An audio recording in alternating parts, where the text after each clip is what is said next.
কলম্বিয়ার new York হতে ম্যাথে ব্রঞ্চিতে এলো বর্ধমান মিউনিসিপ্যাল গার্লসের মেয়ে অদ্রিজা মণ্ডল। গত 14 জুলাই হতে 18 জুলাই পর্যন্ত কলম্বিয়া নিউ ইয়র্কে ম্যাথে বিশ্বের এক মেধাবী ছাত্রছাত্রীদের নিয়ে এক অনুষ্ঠানে প্রতিযোগিতায় অংশগ্রহণ করে বর্ধমান মিউনিসিপ্যাল গার্লস হাই স্কুলের 8ম শ্রেণীর ছাত্রী অদ্রিজা মণ্ডল। দেশ হতে মাত্র 3 জন ছাত্রছাত্রী অনুষ্ঠানে অংশগ্রহণ করেন।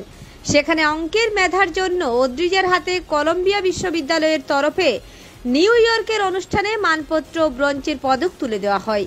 ওই অনুষ্ঠানে পিতা তথা বিশিষ্ট শিক্ষাবিদ অরুণ মণ্ডল, মাতা শ্রীমতী রাজনন্দিনী মণ্ডল সহ বিশ্বের বিভিন্ন প্রান্তের কৃতী ছাত্রছাত্রীদের মাতা পিতাগণ উপস্থিত ছিলেন। উগ্র ক্ষত্রিয় পরিবারের মেয়ের সম্মানের সমিতির কার্যকরী সভাপতি বৈদ্যনাথ কঙ্গার তথা মাহচান্দা নিবাসী ওই কৃতী ছাত্রীকে ও পরিবারের প্রতি অভিনন্দন জানিয়েছেন। পূর্ব বর্ধমান থেকে দেবাশিস কোষের রিপোর্ট, রূপসী বাংলা মিডিয়া। তোমার নাম?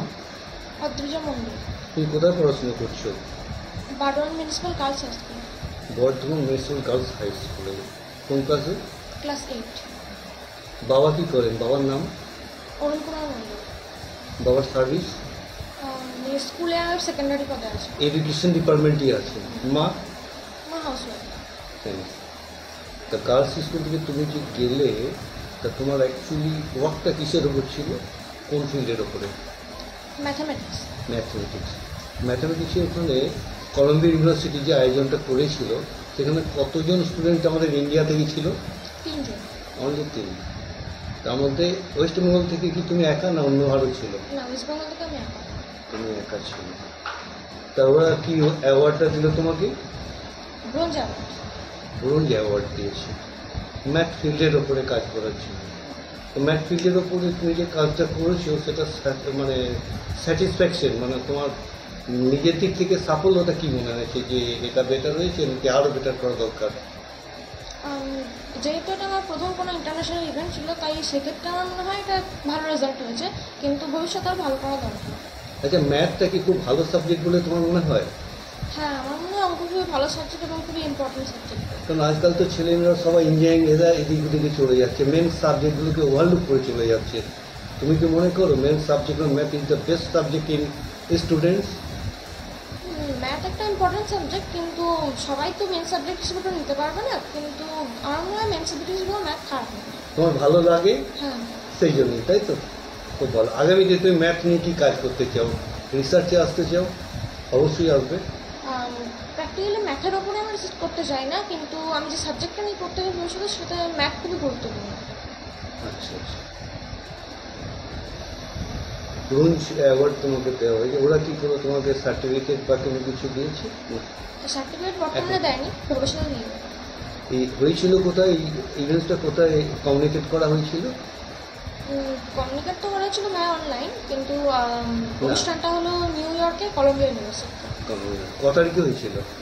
14 তারিখ থেকে 18 তারিখে। তোমাকে অ্যাওয়ার্ডটা দিল ক তারিখে? 18 তারিখে। কে কে গিয়েছিলেন তোমার এখান থেকে? তোমরা কে কে গিয়েছিলেন? আমাদের বাড়ি থেকে আমি, আমার মা আর আমার বাবা গেছিলেন, আর ইন্ডিয়া থেকে যারা গেছিলেন তারা ছিলেন। ওরা কি এক্সপেন্স বেয়ার করেছিল নাকি সেলফ এক্সপেন্স, মানে খরচ করতে কি নিজের দিতে ওই জন্য ওরা দিয়েছিল? খানিকটা ওরা দিয়েছিল, বাকিটা আমাদের করতে হয়েছিল। খুব ভালো। আপনার কি দিদি বল? আচ্ছা, তুমি ভবিষ্যতে কী নিয়ে পড়াশোনা করতে চান? ভবিষ্যতে আমি ডক্টর সায়েন্স নিয়ে পড়তে চাই। আচ্ছা, এই যে আজকালকার দিনে যে ছেলে মেয়েদেরকে মোবাইলের প্রতি একটা মানে নেশা, এদিক থেকে তুমি তাদেরকে কী বলবে?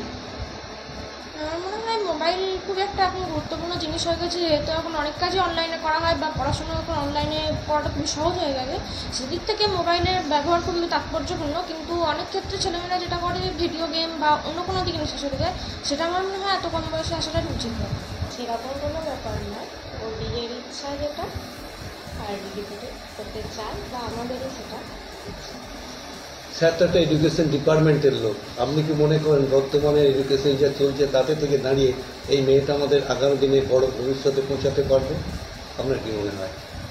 এডুকেশন চলছে বলতে এটা ব্যক্তি টু ব্যক্তি ভ্যারি করে, এক একটা স্টুডেন্টে এক এক রকম ইয়ে থাকে। যাদের যাদের আগ্রহ বেশি তারা নিশ্চয়ই পড়াশোনা করলে ভালো রেজাল্ট ভালো জায়গায় যেতেই পারবে।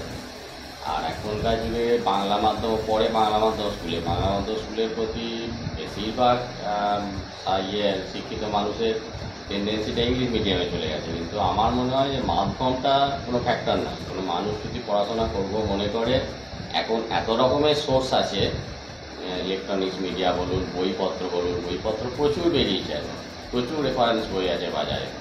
এবং ইলেকট্রনিক্স মিডিয়ার মাধ্যমে ইত্যাদির মাধ্যমে কোনো স্টুডেন্ট যদি মনে করে যে আমি ভালো রেজাল্ট করবো, আগামী দিনে ভালো জায়গায় পৌঁছাবো, তাহলে তার কাছে ওটা কোনো বাধা নয়।